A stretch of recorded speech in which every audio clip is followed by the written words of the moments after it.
Hey everyone, this is Anam. Welcome to my YouTube channel.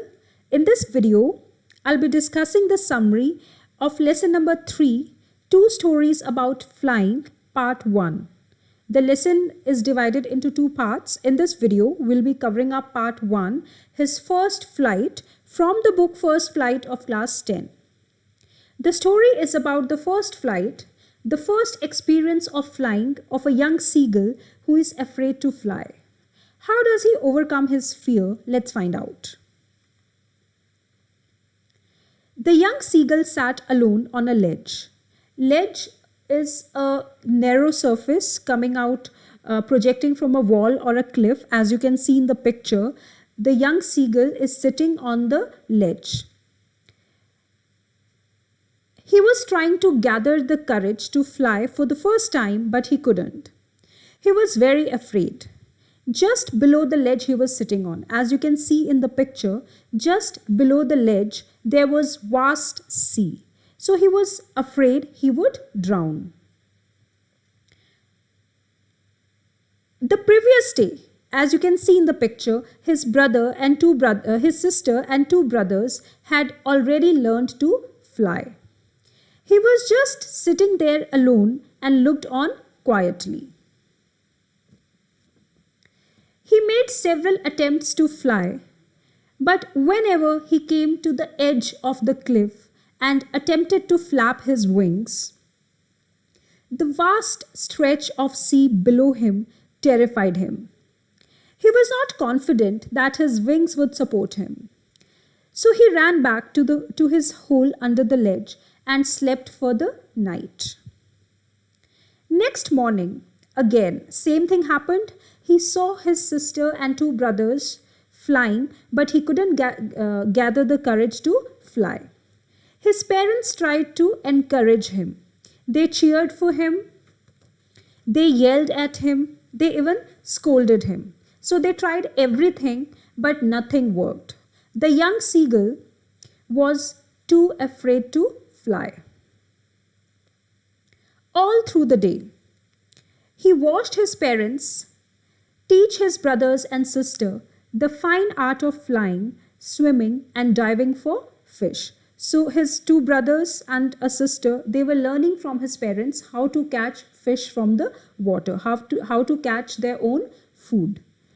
But he was underconfident. He just sat alone and he watched them. He also watched his brother catch his first fish and swallow it. His parents circled around his brother, cackling proudly. Cackling means making an applauding sound. They were making noise as if they were applauding him. They were praising him.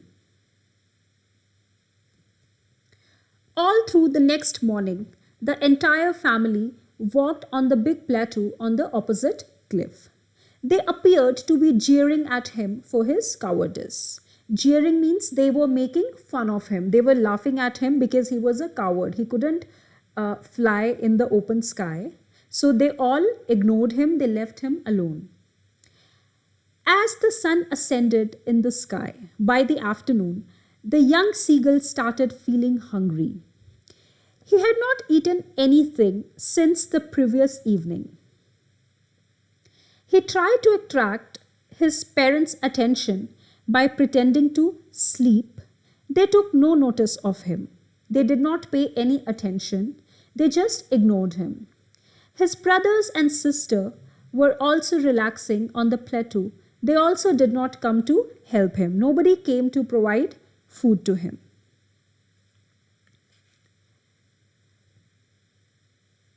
Like I said, nobody paid any attention to him except his mother. His mother came up with an idea. She was eating a fish that lay at her feet. He was mad with hunger. When he saw the fish, he became mad with hunger. He wanted to tear the food away from her. He wanted to snatch the food from his mother. He repeatedly sharpened his beak, signaling his mother to give him food. But she was in no mood to help her. She, in fact, teased him. How? She picked up a piece of fish and flew closer to him. As you can see in the picture, she had a piece of fish in her beak, and she came closer to him just to tease him. She was trying to tempt him. This surprised the young seagull. He had not expected this from his own mother. He got mad with hunger and jumped towards the fish. So while attempting to snatch the fish from his mother, he jumped off the cliff and found himself in the open space. He fell outwards and downwards. He fell from the cliff, giving a loud scream. He was terrified. He was so afraid he thought that he was going to die. His heart stopped beating out of fear. He thought he would drown in the sea water and die. But this terror-stricken state lasted for a minute. Initially he was afraid, but he soon overcame his fear.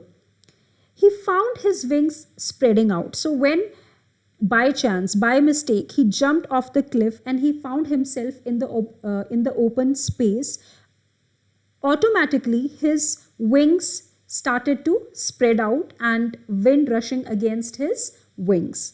Gradually, his wings started cutting through the wind and he began to fly. His parents, his brothers, his sister, everyone appreciated him and encouraged him by flying by his side. His brothers and sister too flew close to him. His first attempt at flying turned out to be a success. So everyone was happy for him and they started making noise. How? They were applauding him, they were appreciating him, they were praising him. He flew fearlessly over the vast sea and enjoyed the scene down below.